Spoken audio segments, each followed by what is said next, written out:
Graças a Deus, meus irmãos. Que precioso privilégio é poder partilhar da palavra de Deus com os irmãos, em especial com as crianças hoje também. Eu sempre comento com Maria, eu digo que se esses meninos conseguem aprender coisa no YouTube, não vão conseguir aprender comigo. Eu não falo mais difícil que o que eles fazem na internet por aí.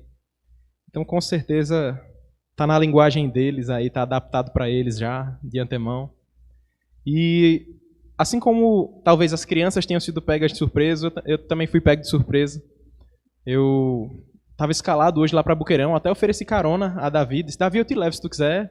E eu acabei ficando por aqui. O pastor Flaubio foi lá para Boqueirão. O pastor Ericon está meio adoentado, inclusive era para a gente ter orado por ele, mas a gente pode orar por ele ainda. Ele, Raquel e Heitor, os três estão todos arriados. Então oremos pela família do pastor Ericon, para que Deus os restaure, dê mais ânimo, dê saúde.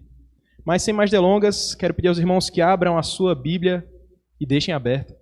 Na carta de Tiago, as 5 crianças eleitas aí, Levi, Emanuel, Elisa, Arthur e tinha mais alguém, não era? Elô, eu acho. Tiago, carta de Tiago aí no final da Bíblia, depois de Hebreus. Só para dar um contexto aos irmãos, a gente está trabalhando lá em Boqueirão essa carta, desde da primeira vez que a gente foi lá em janeiro até seria hoje. Também a gente está no capítulo 1 de Tiago. É um capítulo muito precioso. Ele é muito prático, mas não dá para ir muito rápido nele. Porque Tiago muda de assunto algumas vezes, ele muda de temas, assim, e é muito precioso a gente ir devagarzinho, meditando na palavra de Deus, meditando no que Tiago, inspirado pelo Espírito Santo, trouxe para nós.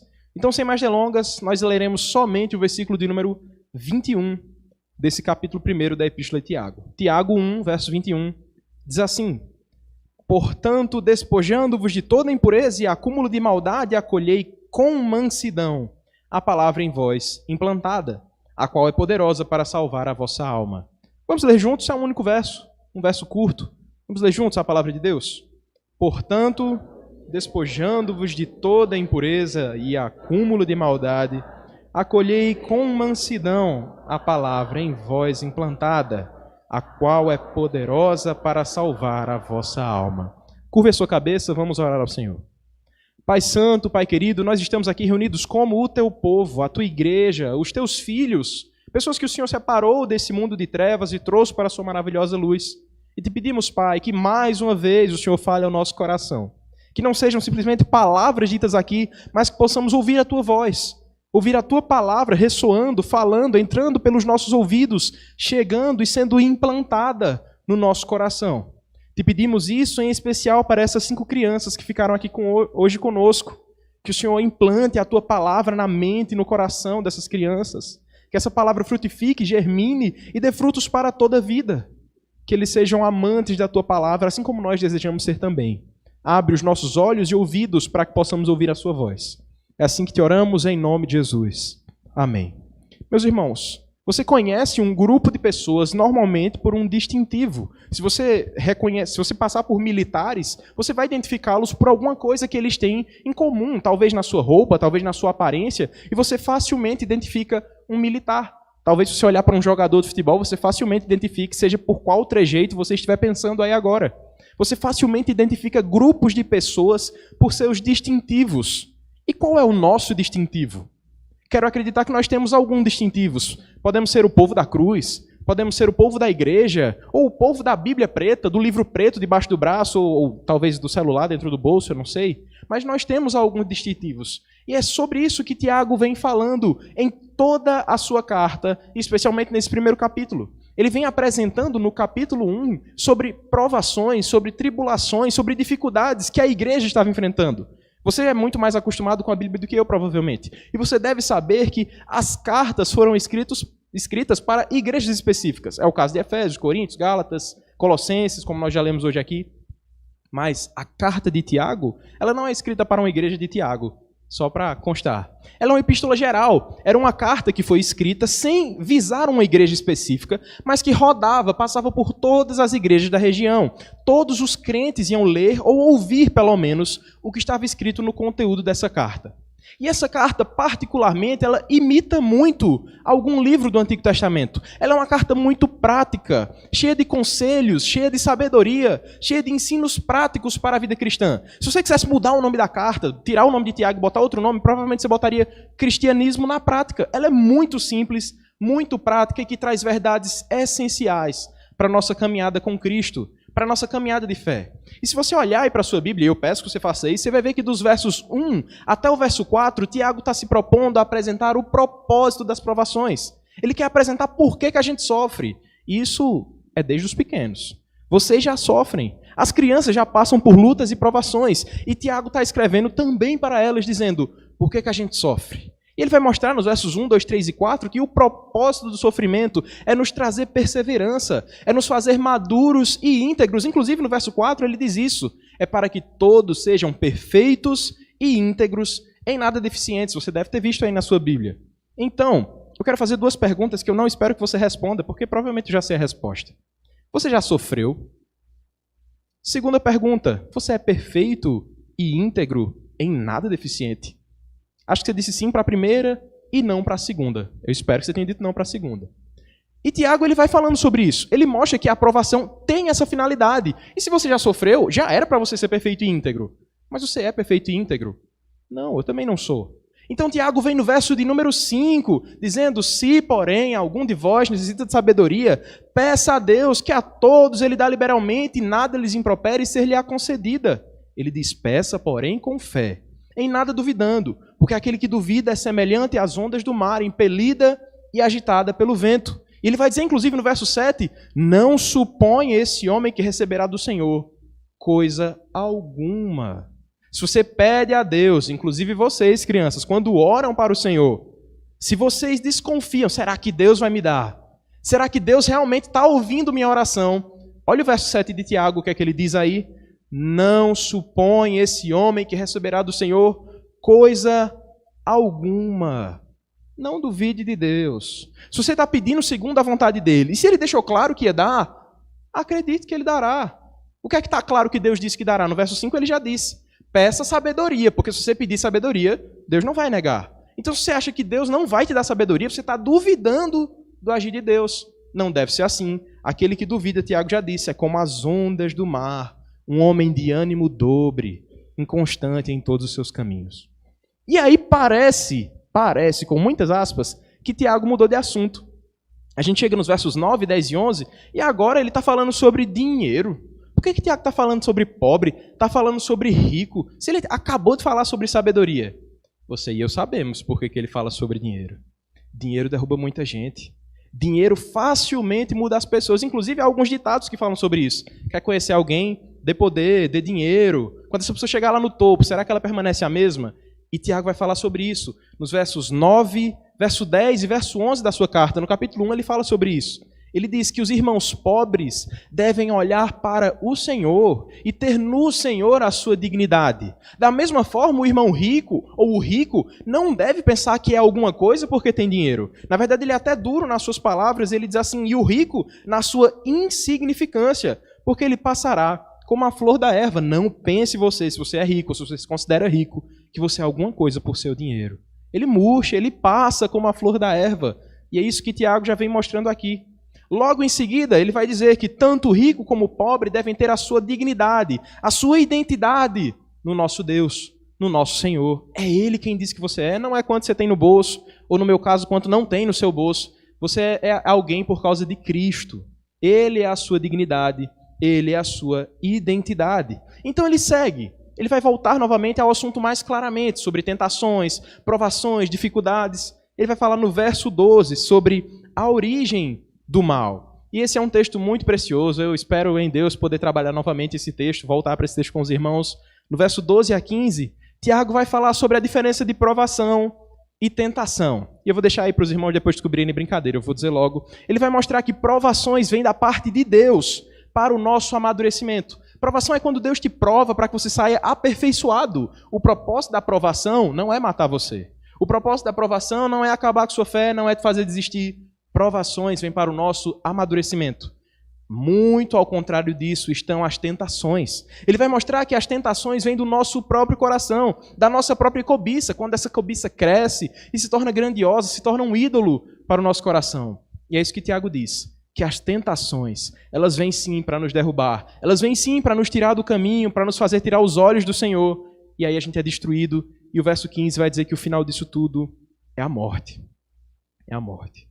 Então a gente chega aos versos 16 até o verso 18, em que Tiago vai olhar com um olhar um pouco mais pastoral para a igreja. Ele diz assim: meus irmãos, não se enganem. Não se enganem, não é Deus que faz vocês sofrerem. Não é Deus que é mau e está brincando com você como se você fosse um fantoche. Ele diz, na verdade, toda boa dádiva e todo dom perfeito, isso vem de Deus. Tudo que é bom, tudo que você pode agradecer, isso vem do Senhor. E Tiago diz isso para uma igreja que estava sofrendo, uma igreja que estava sendo espalhada e perseguida. Esse Tiago aqui, que eu esqueci de dizer aos irmãos, é o meio-irmão de Cristo. É aquele Tiago, não um dos apóstolos, mas aquele que cresceu com Jesus, criado na mesma casa que o nosso Salvador, e olhava para Jesus e dizia, isso aí é meu Salvador? É nada. E quando ele vê Cristo morto, ele diz, verdadeiramente esse era o meu Salvador. E agora ele olha para o alto e diz, toda boa dádiva, todo dom perfeito, vem do Pai das luzes, vem do meu Deus. Essa é a nossa alegria e esperança, saber que o nosso Deus não brinca. Ele não brinca com você, ele não está judiando de você quando te deixa sofrer. Quando as dores e os problemas vêm, isso não é Deus te fazendo sofrer como um sádico ou algo do tipo. O nosso Deus é amoroso e cuida do seu povo. E é por isso que nos versos 19 e 20, Tiago vai dizer em outras palavras, não sejam tagarelas. Não falem demais. Aquele ditado que mamãe já te ensinou. Você tem 2 ouvidos e uma boca só. É para você escutar mais e falar menos.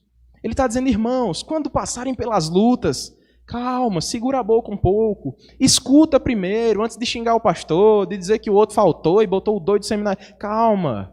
Espere em Deus, escuta o que é que Deus tem para falar. E depois reclama do seminarista. Mas primeiro escuta, deixa o Espírito falar. Vai escutando a palavra de Deus e aí você pondera sobre isso. E se sua crítica ainda assim for válida, aí você critica. Mas o nosso natural, como o Tiago vai mostrar aqui, é que primeiro a gente fala, se enche de ira e quer jogar pedras, a gente quer reclamar da liderança que é fraca, quer reclamar porque demorou a fazer isso, demorou a comprar... Calma, segura. Depois você conversa, respira, deixa o Espírito agir em você primeiro, aí depois a gente reclama. É isso que Tiago vai ensinar nos versos 19 até o verso 20, esses 2 versos muito preciosos. E finalmente, nós chegamos ao verso 21. O verso 21 é uma espécie de conclusão do raciocínio de Tiago. Ele vem mostrar que você deve acolher, que você deve viver pela palavra de Deus. Ele diz que a ira do homem não produz a justiça de Deus, no verso 20. E agora, no verso 21, ele diz, portanto, despojando-vos de toda impureza e acúmulo de maldade, acolhei com mansidão a palavra em vós implantada, a qual é poderosa para salvar a vossa alma. E a pergunta que eu quero iniciar te fazendo é essa: de que serve a sua Bíblia? Qual o propósito da palavra de Deus, que você considera como o mais precioso tesouro, talvez, que você tenha, que está na sua cadeira, ou está nas suas mãos, ou na sua perna? Qual o propósito dessa Bíblia na sua vida? De que ela serve na prática? É só um livro que a gente abre aos domingos? É só um livro que a gente consulta, às vezes, como uma caixinha de promessas, ou algo do tipo? A gente tem que ter certas atitudes diante da palavra de Deus. Quando nós olhamos para um texto como esse, um simples verso, um único versículo que Tiago fala de maneira tão especial, ele tem algo a nos ensinar. Se o Espírito Santo deixou aí, tem algo para nós. Tem algo para ensinar à igreja hoje. E esse algo que Tiago quer nos ensinar é que nós precisamos ter algumas atitudes em relação à palavra de Deus, não simplesmente considerar como um livro sagrado, um livro inspirado que fica guardado e longe do nosso coração. A primeira atitude que Tiago vem nos ensinar está no comecinho do verso 21. Ele diz assim, despojando-vos de toda impureza e acúmulo de maldade. Crianças, a palavra despojando é utilizada na Bíblia em algumas vezes, principalmente o apóstolo Paulo. Ele usa essa palavra, despojando. A ideia de despojando é tirar, principalmente com roupas mesmo. Você tirar aquela velha roupa, é você tirar uma roupa que estava usando e colocar outra coisa no lugar. Então, Tiago ele começa dizendo, no meio das lutas, no meio das provações, no meio das dificuldades, quando o dia mal vem e bate na porta, a primeira coisa que você deve fazer é despojar-se dessas velhas práticas, é despojar-se dessas antigas roupas. Em outras palavras, nós cristãos precisamos todos os dias tirar essa roupa do pecado. Tirar, matar essa velha carne. Tirar aquela velha roupa que nos atrapalha. Tirar essas velhas práticas que nos fazem cair. Todos os dias nós precisamos tirar essas roupas. Todos os dias nós precisamos pregar o Evangelho ao nosso próprio coração, para que você não fique novamente confortável nas suas velhas roupas. Para que você não fique confortável na sua vida antiga. Para que você não olhe como o povo fez no deserto e disse assim: lá no Egito eu tinha comida, lá no Egito eu tinha paz, lá no Egito estava melhor. Para que você não olhe para as suas velhas práticas e diga: minha vida não estava tão ruim assim. Todos nós precisamos fazer isso que Tiago está dizendo. Despojar-se, tirar essa roupa do pecado, tirar essas manchas, tirar essa sujeira que está no meio do nosso povo. Tirar essa roupa de imundície que está entre nós. E Tiago continua dizendo assim: despojando de toda impureza. Nem dá para dizer tirem as crianças da sala mais, ó. Impureza aqui, quando Tiago usa, ele está falando sobre um termo adulto mesmo. Ele está falando sobre imoralidade naquelas áreas que as crianças ainda não entendem. Ele está falando sobre todo tipo de imoralidade que habita talvez no nosso coração, os desejos maus, a lascívia, a fornicação, toda essa impureza, tudo aquilo que desagrada ao nosso Deus deve ser lançado fora. E esse termo, ele aparece lá no Antigo Testamento, no livro de Zacarias. O livro do profeta Zacarias, no capítulo 3, trata sobre impureza. Naquele livro, no livro de Zacarias, no capítulo 3, há um sacerdote. Esse sacerdote é chamado de Josué. Josué, ele deveria ser um homem santo, como aparentemente os sacerdotes são. Os sacerdotes eram homens que buscavam estar diante de Deus. Eles tinham uma aparência de santidade, roupas limpas e tudo mais. Mas esse homem não era tão limpo assim. Eu peço que você abra a sua Bíblia em Zacarias, se você conseguir achar. Zacarias, capítulo 3. É o tempo que eu bebo água. Eu vi a irmã dando uma dica ali.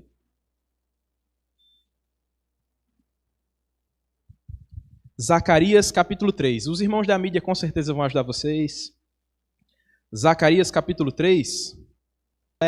Que era o sacerdote, trajado de vestes sujas, estava diante do anjo. Se você lembra do Antigo Testamento, os sacerdotes deveriam estar com toda a pureza diante de Deus, diante do templo do Senhor, do tabernáculo, do Santo dos Santos. Não era permitido ao sacerdote entrar de qualquer forma minimamente impuro. É tanto que lá no comecinho, quando o povo ainda caminhava pelo deserto, os sacerdotes entravam amarrados com um cinto, e esse cinto tinha uma espécie de sino, para que caso o sacerdote tivesse em impureza e morresse lá dentro fulminado pelo Senhor, o outro simplesmente puxava, porque o outro não era doido de entrar lá dentro e morrer também. Ele puxava simplesmente o sacerdote. Então por aí vocês entendem como era séria a questão da santidade diante do Senhor. Não era possível entrar com roupas sujas, com manchas do pecado, com um coração indigno diante de Deus. E aqui está esse homem, Josué, trajado de vestes sujas, diante do anjo. E olha o verso 4, a atitude que Deus toma com esse homem. Tomou este a palavra e disse aos que estavam diante dele: tirai-lhe as vestes sujas.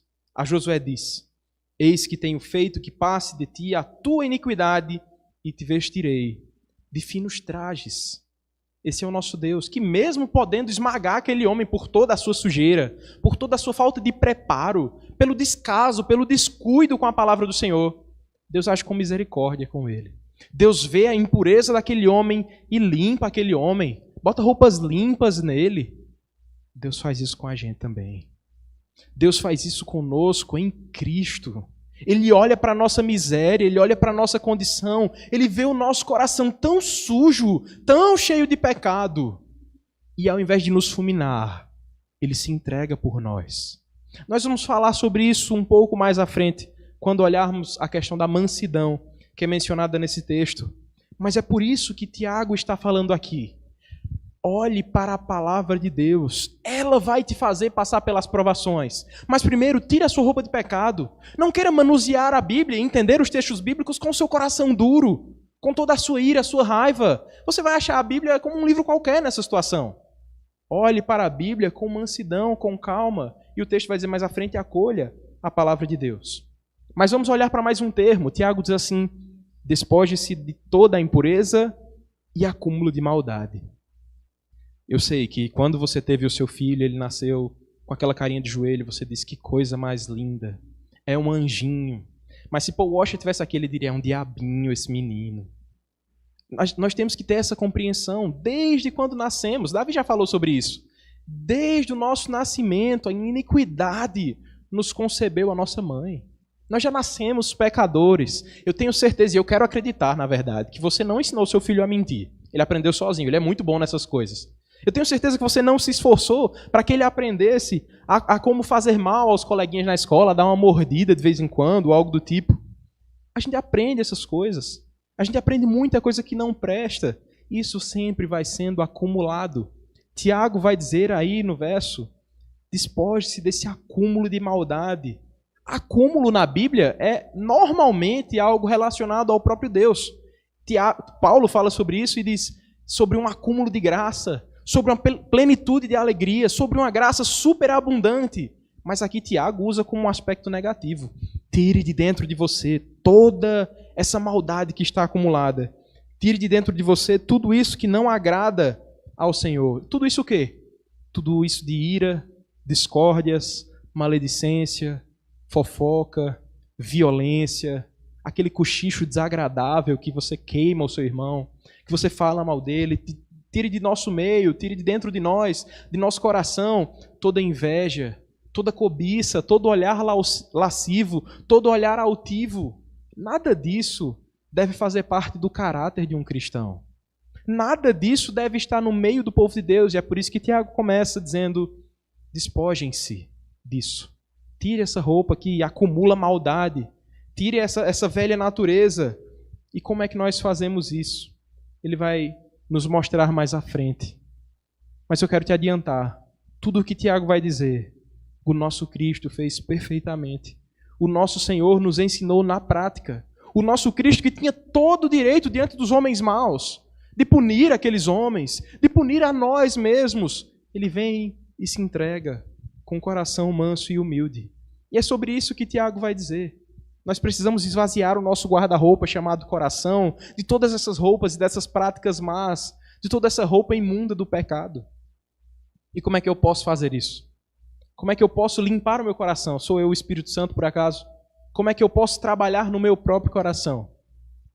Tiago vai nos mostrar, no verso 21 ainda, dizendo, acolhei com mansidão a palavra em voz implantada. Essa é a palavra que ele continua dizendo, a qual é poderosa para salvar a nossa alma. A segunda atitude que nós temos que ter diante da palavra de Deus, sendo a primeira despojar o nosso coração, é acolher essa palavra. Tiago, ele dá uma ordem. Ele está dizendo assim, abracem essa palavra, amem a palavra, zelem por essa palavra. Mas por que ele precisa dar uma ordem sobre isso? Você ama a Bíblia, não ama? Por que ele tem que te dar uma ordem para que você ame a palavra de Deus? Porque, meus irmãos, você não pode simplesmente tirar a roupa do pecado e pensar que foi tudo resolvido. Você não pode simplesmente fazer uma faxina aqui na sua casa e deixar ela um ano parada. Sabe por quê? Porque a poeira vai voltar. Porque a sujeira vai voltar se você só tomar um banho no ano. Será que as mães ficam felizes de ouvir isso com as crianças? Se você só tomar um banho por semana, você vai ficar sujo durante a semana. Você tem que tomar esse banho direto. Tome banho mais vezes. Isso se aplica ao nosso coração.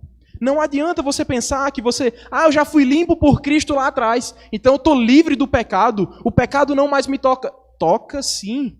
Você ainda vai voltar para a velha natureza se você se mantiver longe da palavra de Deus. E é por isso que Tiago diz, acolha essa palavra. Acolher é manter ela debaixo do braço, quentinha mesmo, amar essa palavra, viver por essa palavra, não é simplesmente dizer, olha André, tudo que você está falando eu já faço. Eu aqui domingo escutando a palavra de Deus, isso não é porque eu acolho? É não. Tiago diz assim, acolha, mas acolha com mansidão a palavra de Deus. E aí eu podia chamar o pessoal do MP aqui na frente para eles falarem, porque o discipulado ontem foi todo sobre mansidão. A gente viu lá em Mateus 5,5, o nosso Cristo falando sobre mansidão. Dê uma olhada nesse texto. Ele vai falar sobre bem-aventurados os mansos. Por quê? Porque os mansos herdarão a terra. Bem-aventurados os mansos. E quem é o manso? É aquele que é como Maria Eduarda ou Dudinha ali atrás, que são bem tranquilos. Como o pastor Flauber, que nunca deu uma surra em Timóteo, bem tranquilo. Não.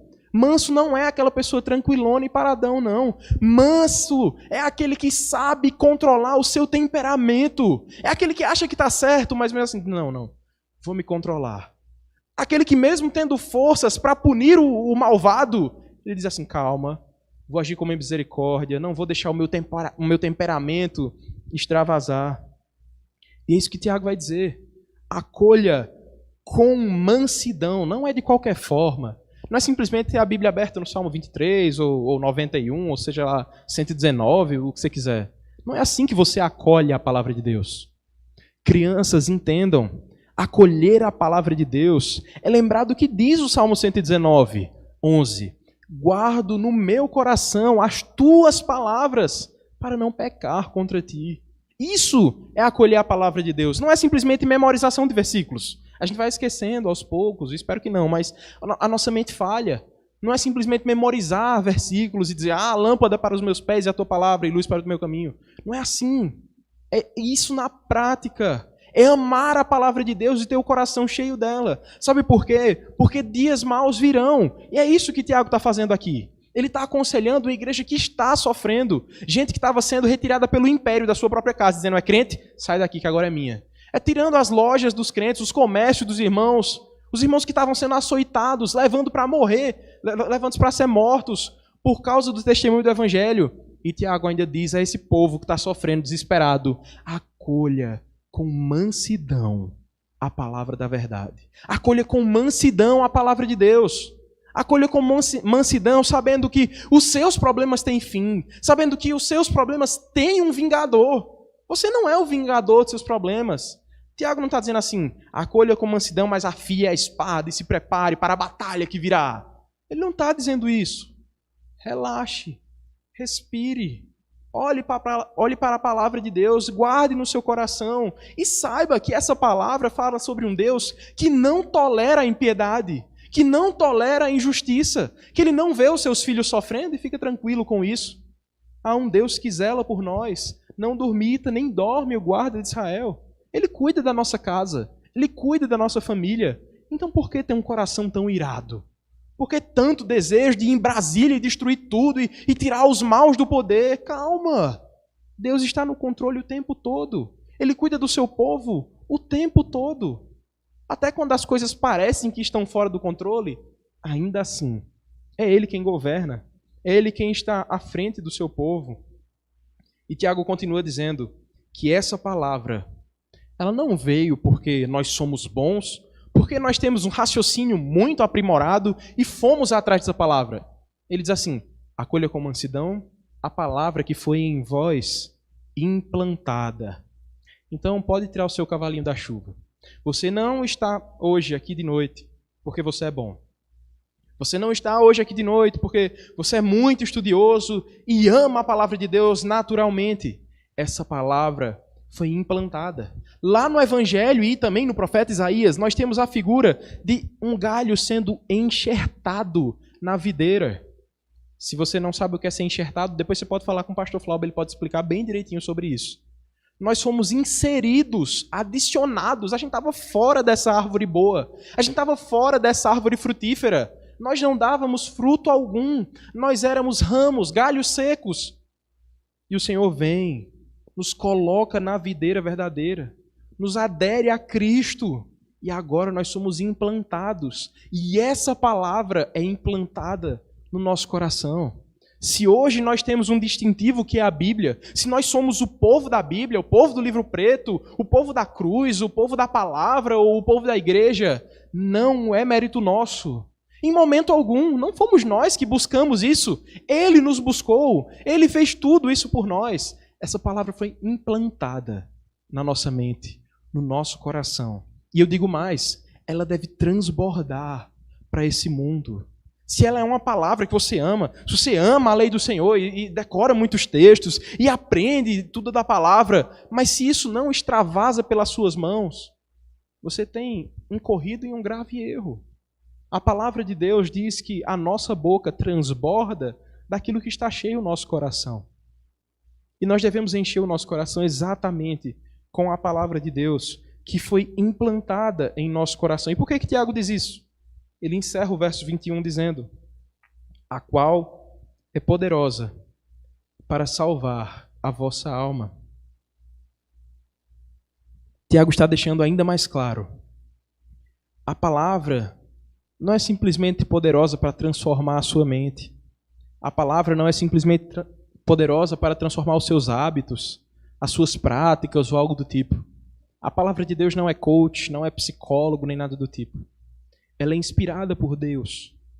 Ela vem do Espírito Santo de Deus. Sim, ela foi escrita por mais de 40 autores, espalhados por vários continentes, e que todos se comunicam entre si, não há erro nenhum nisso, que maravilha! Uma palavra inerrante, inspirada, infalível, útil até hoje, tendo quase 4.000 anos de confecção desde o seu primórdio, que tem histórias que a gente não sabe nem quem foi o autor, quem danado escreveu Jó, quem escreveu Hebreus, mas ainda assim, ela não é um livro como Chapeuzinho Vermelho, ela não é como Harry Potter ou algo do tipo, ela fala ao nosso íntimo, ela transforma a nossa mente, o nosso coração. Ela nos mostra que todos nós, do menor ao mais velho, precisamos de uma cura para uma doença que estava no nosso coração desde o Jardim do Éden. Essa é a palavra de Deus que foi implantada em nosso coração. Enquanto Satanás, ardiloso lá no começo, implanta a semente da discórdia, implanta a semente do orgulho, do desejo de ser igual a Deus no coração de Adão e no coração de Eva, dizendo: ó, comam, desobedeçam a Deus, vocês vão ser iguais a Ele. O próprio Deus vem até nós e implanta não mais discórdia, não mais inveja ou esse sentimento faccioso. O nosso Deus implanta a sua palavra, Ele implanta esperança, Ele implanta Cristo, o seu Filho crucificado. E é isso que os nossos filhos precisam ouvir, é isso que os nossos filhos precisam aprender, e aprender a amar. Eu sei, todos os heróis da Marvel são muito bem produzidos, eu gosto particularmente de muitas histórias de ficção, mas seus filhos não devem ter os olhos brilhando tanto por esses heróis, quanto pelo nosso verdadeiro herói, como pelo nosso Cristo, aquele que foi capaz de vencer a morte por nós, aquele que foi capaz de fazer o que a filosofia não consegue nem entender, o ser que é imortal, o Deus que é maior que tudo, vem e se faz um bebezinho, que sofre, que sente frio, que chora, que sente fome, que é amamentado, um Deus que é amamentado. E esse Deus cresce perfeitamente obediente, não desobedecendo ao Pai, nem ao seu Pai terreno, nem ao Pai celeste. E em tudo isso ele ama ao Senhor, obedece até a morte, e morte de cruz, como Filipenses vai dizer. Esse é o nosso Cristo, o Cristo exaltado. Esse deve ser o herói que cativa os nossos olhos. Esse deve ser o herói que cativa as nossas crianças. Ao invés de dar ouvidos ao nosso coração, como o Tiago vai dizer, cheio de maldade, cheio de impureza, dê ouvidos à palavra de Deus. Quando você passar pelo dia mal, quando você passar por tempos de tribulação, quando a notícia má chegar, quando você tiver em dúvidas, eu fico nesse emprego, fico nesse outro, quando chegarem as tempestades, e agora minha casa está sem chão, minha família está toda sendo assolada por uma enfermidade, ouça o que a palavra de Deus tem a dizer primeiro. Não vá blasfemando contra Deus, dizendo: mas Senhor, eu toco no louvor tem 39 anos. Mas Senhor, eu trabalho na tua casa, eu sou quem abre as portas da igreja, o Senhor não me manda nem uma namorada. Calma, respira um pouco. A palavra de Deus tem algo a nos dizer. Antes de você, com toda a sua ira, com seu ímpeto acelerado, de ter um celular com 8 GB RAM que responde rápido a você, tenha calma. Tenha calma, ouça a palavra de Deus. Ela sempre tem algo a nos ensinar. Ela sempre tem algo a nos dizer. Acolha com mansidão. É com mansidão que nós devemos acolher essa palavra que nos foi implantada. E sabe por que eu digo isso? Vou aproveitar que não tem nenhum dos pastores aqui e dizer, mas não é heresia não, calma. O melhor presente que você pode dar ao seu pastor não é dizer assim: pastor, eu gastei esse mês R$1.500 em livros. Eu estou aprendendo muita teologia. Não é dizer: pastor, eu estou começando meu doutorado no Andrew Jumper e agora eu sou pós-doutor em teologia. Não, ele não vai ficar tão feliz por essas coisas. Ou se você, por acaso, for rico o suficiente e der um carro novo a ele vai gostar, claro. Mas ele não vai ficar tão feliz com essas coisas quanto se você simplesmente disser assim, pastor, eu entendi o que o senhor quis ensinar e eu estou buscando parecer mais com Jesus Cristo. É sério, eu estou te falando de verdade. Chega para pastor Érico no aniversário dele e dá esse presente. Chega para pastor Flávio no aniversário dele e dá esse presente. Diz, pastor, o esforço do senhor está valendo a pena. Meus filhos lá em casa estão buscando parecer mais com Cristo. Eles estão olhando para o Senhor, aprendendo de Cristo com o Senhor e buscando ser mais parecidos com Cristo. Esse é o maior presente que você pode dar ao seu pastor. Acolher a palavra que tem sido ensinada aqui pelos presbíteros, pelo seminarista maluco, por todas as pessoas que passam aqui, com mansidão. Acolha com mansidão a palavra da verdade que foi implantada no seu coração. Busque parecer mais com Cristo todos os dias. E diante de um texto tão curto, mas tão precioso, que tem verdades tão profundas ao nosso coração, algumas lições saltam aos nossos olhos. Ele não podia simplesmente nos deixar ir para casa tranquilo, né? Esse texto ele nos convida a aprendermos algo sobre isso. A primeira lição que esse texto vem nos ensinar, depois de te dizer que você precisa se despojar do velho homem, se despojar dessa roupa do pecado e colocar agora com mansidão a roupa da palavra de Deus, é a seguinte: você precisa da palavra de Deus para vencer o seu velho homem. Não pense que você é forte o bastante. Lutero já falou sobre isso. Ele disse, eu pensei que o velho homem tinha morrido no meu batismo. Lutero era batista, morreu afogado. Não, o homem não morreu afogado. O Lutero continua, ele diz assim, o miserável sabia nadar. O velho homem não morre nas águas do batismo. O velho homem não morre quando você passa pelas portas da igreja. Talvez ele até fique calmo enquanto você está aqui, no convívio com os irmãos. Mas quando você passa pelas portas voltando, ele está contando as horas para a segunda-feira, para que você volte a cair nas mesmas práticas. Não pense que você é forte o bastante para lutar sozinho. Não pense que você tem força, mesmo que você seja criança, cheio de vigor, cheio de energia, leve pressão. Não pense que você tem energia do bastante para lutar contra a sua velha natureza sozinho. Não pense que você vai lutar contra o pecado e vencer, porque você está bem munido. Você está sendo alimentado pelo pastor Érico, o pastor Flávio Beitiel, o presbítero Beto, meu amigo. É por isso que eu vou vencer a tentação. Não é. Não é. A tentação vai chegar e nenhum deles talvez esteja perto de você naquele momento. No momento da tentação é você e Deus. E sabe o que te sustenta? Não é a sua força. Não é a sua firmeza. Mas é o quão próximo você está de Cristo. Esqueça essa ideia de que você pode vencer o mal sozinho. Esqueça essa ideia de que você pode vencer as suas próprias tentações. Quando a tentação vem, ela não vem com uma placa escrito assim, adultério, mantenha-se distante. Não vem dizendo assim, inveja, preste atenção, alerta, inveja adiante. Não. Esteja atento, pois as nossas tentações, como o Tiago vai dizer no verso 14 e 15, vêm do nosso próprio coração. Elas vêm sutilmente, sorrateiramente, buscando nos tragar, buscando nos engolir, para que você fique bem longe de Cristo. E como você pode vencer as tentações? Acolhendo com mansidão a palavra de Deus. Então, uma segunda lição que salta aos nossos olhos, olhando para esse texto, depois de vermos que devemos lutar com Cristo contra o nosso velho homem, é que todos nós precisamos amar de verdade, o ministério da pregação que tem se afadigado por nós. Nós precisamos amar a palavra de Deus, a palavra lida, a palavra ouvida e a palavra pregada. Valorize os homens que têm se afadigado por você e por mim. Pessoas que têm adoecido, sofrido, ouvido os nossos problemas, o meu e o seu. Eles escutam, eles já têm problemas. Ainda bem que eles já estão aqui, porque eu estou falando deles mesmo. Eles têm problemas o bastante e a gente coloca sempre um fardo a mais nas costas deles. A gente vem com o nosso problema, com o nosso casamento em pedaços, com as queixas lá do seminário, está tudo imperfeito, está tudo difícil.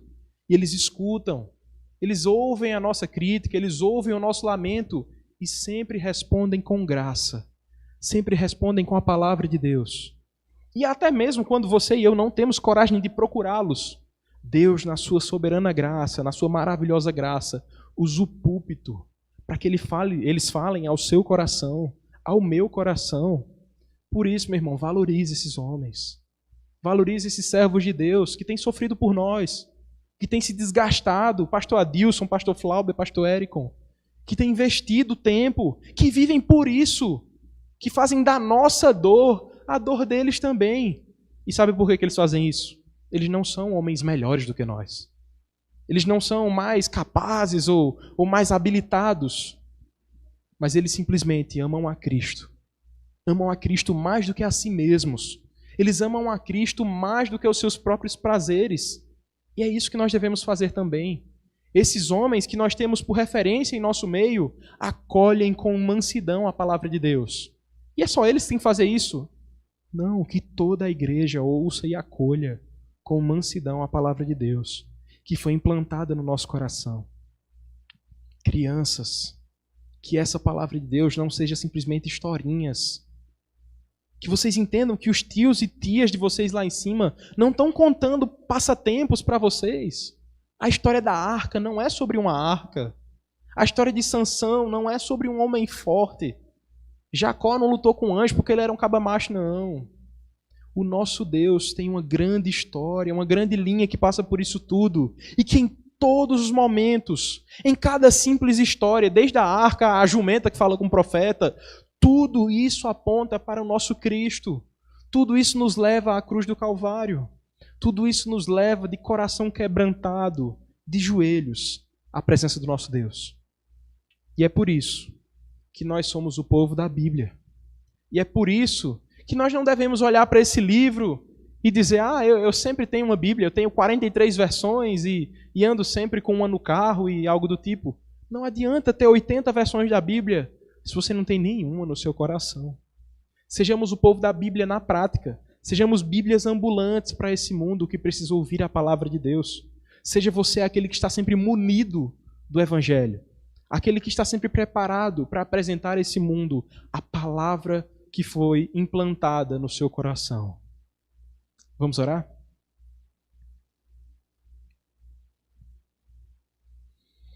Senhor Deus, nosso Pai Santo, maravilhoso, como é bom nós sermos o Teu povo.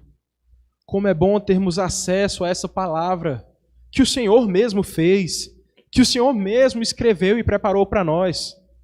Como nós somos gratos por termos a Escritura, a Bíblia, diante de nós. Nós te agradecemos porque a Tua lei, a Tua palavra nos faz saber, Senhor, que nós deveríamos perecer, que os nossos pecados nos fazem merecer condenação. Mas é a mesma lei que conta que com graça e com amor o Senhor salvou tão vis pecadores. E nós te agradecemos, Senhor, pela cruz do Calvário, pelo Teu Filho que se entregou por nós, que quando foi tentado, que quando foi provado pelo próprio Satanás, respondeu com a palavra, respondeu assim está escrito. Então te pedimos, ajuda-nos a ter intimidade, a amar a Tua palavra, a amar as Tuas letras, o Teu Evangelho, a defender o nosso coração das tentações desse mundo com a Tua palavra. E te pedimos em especial pelas crianças que estão aqui no nosso meio, esses pequeninos, Pai, que o Senhor os faça amar a Tua palavra, que o Senhor mostre a eles que a Tua palavra tem todas as respostas para as questões do nosso coração, que a Tua palavra responde tudo aquilo que o nosso coração busca saber, que todas as nossas dúvidas e inquietações, que todas as nossas ansiedades são sanadas por Cristo na cruz e respondidas na Tua palavra. Te pedimos isso para que o Teu povo seja edificado, para que o Teu povo te ame mais, para que o Teu povo ame mais a Tua palavra, para que a Tua igreja seja fortalecida e um luzeiro para esse mundo. Em nome de Jesus. Amém.